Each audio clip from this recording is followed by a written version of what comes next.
রবীন্দ্র নজরুল জয়ন্তী এক বর্ণাঢ্য অনুষ্ঠানের মধ্য দিয়ে স্মরণ।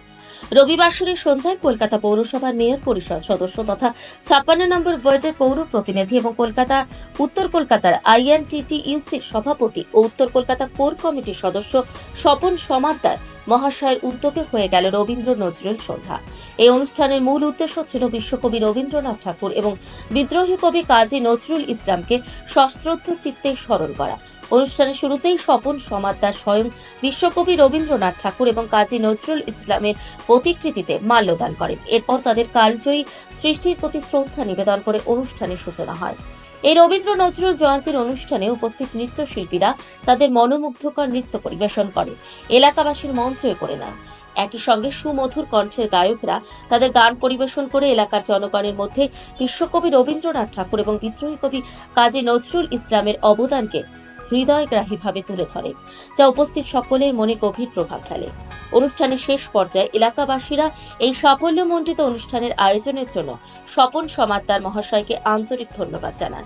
তাদের মতে এমন একটি উদ্যোগ সমাজের সাংস্কৃতিক ঐতিহ্যকে বাঁচিয়ে রাখতে এবং নতুন প্রজন্মের কাছে দুই মহাকবির অবদানকে তুলে ধরতে অত্যন্ত সহায়ক হবে।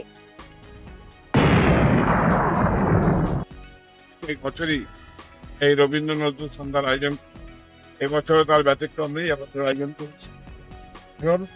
আমি এটা উপলব্ধি করি যে বর্তমান সমাজে এই রবীন্দ্র নজরুলের প্রয়োজনীয়তা কতটা।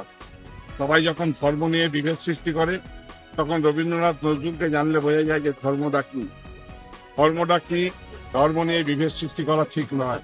সুতরাং সেই রবীন্দ্র ভাবনায়, নজরুলের ভাবনায় বাংলা তথা ভারতবর্ষকে গড়ে তোলা উচিত। বাংলার মাননীয় মুখ্যমন্ত্রী মমতা বন্দ্যোপাধ্যায় তিনি সর্বদাই বাংলার মনীষীদের জন্মদিন পালন করেন, তাদের স্মরণ করেন। সেই ভাবনায় আমরা 56 মমতা বন্দ্যোপাধ্যায় আদর্শের প্রতি বিশ্বাস থেকে এই রবীন্দ্র নজরুল আয়োজন করছে। দেখলেন মাঠ ভর্তি হয়ে গেছে মানুষ, তারা সবাই রবীন্দ্র নজরুল ভাবনায় পরিবেশন করছেন। আমরা চাই এইভাবেই বাংলার ঐতিহ্য বেঁচে থাকবে এবং বাংলা আগামী দিনে ভারতবর্ষকে ভাবতে থাকবে। নবীন প্রজন্মের কাছে কি বার্তা দেবেন? নবীন প্রজন্মের কাছে দিতেই বলবো যে প্রত্যেক দিন বাংলার মনীষীদের স্মরণ করুন, বাংলার মনীষীদের জানার চেষ্টা করো, বাংলার মনীষীদের ধারণায় ভাবনায় নিজেকে তৈরি করো। কেন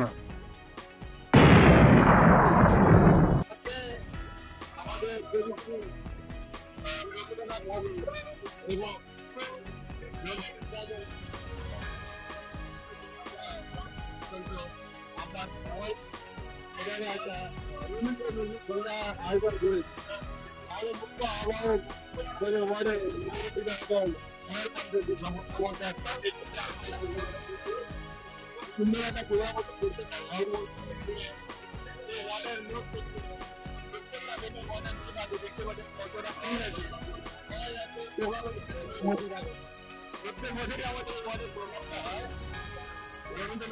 প্রত্যেক বছর হয়।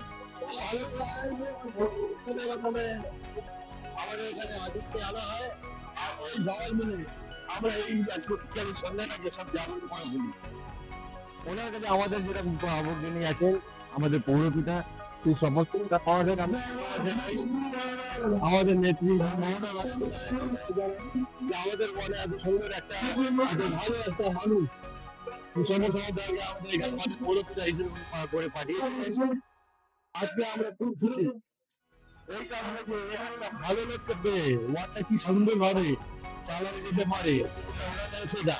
আর আমাদের ওয়ার্ডের প্রত্যেকটা জায়গা সুন্দর সুন্দর সুন্দর কাজ করা, রাস্তা থেকে লাইট থেকে নিয়ে মাঠ থেকে নিয়ে এসব কিছুই ছিল না। এখন আমরা খুব সুন্দর করে জিনিস দেখতে পাচ্ছি, পার্ক দেখতে পাচ্ছি, আলো আলো দেখতে পাচ্ছি। সাংস্কৃতিক অনুষ্ঠান এটা আমাদের এখানে ঘটে না। ওনার আশা করবো আমরা খেলা হওয়া শুরু হয়েছে এবং ওনাকে আমরা শিখতে পেরেছি যে মানুষকে সব সময় একটা কোনো না কোনো জিনিস একটা সাংস্কৃতিক ব্যাপারই একটা ফেলে রাখতে হবে। মানুষের হাত ধরে ছাড়া যায় না, ছাড়া যাবেও না। চর্চা ওনারা মানুষের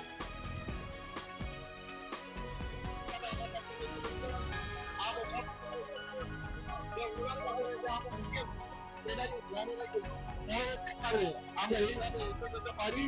প্রত্যেকটা অনুষ্ঠানে আমরা আমাদের হাত আমাদের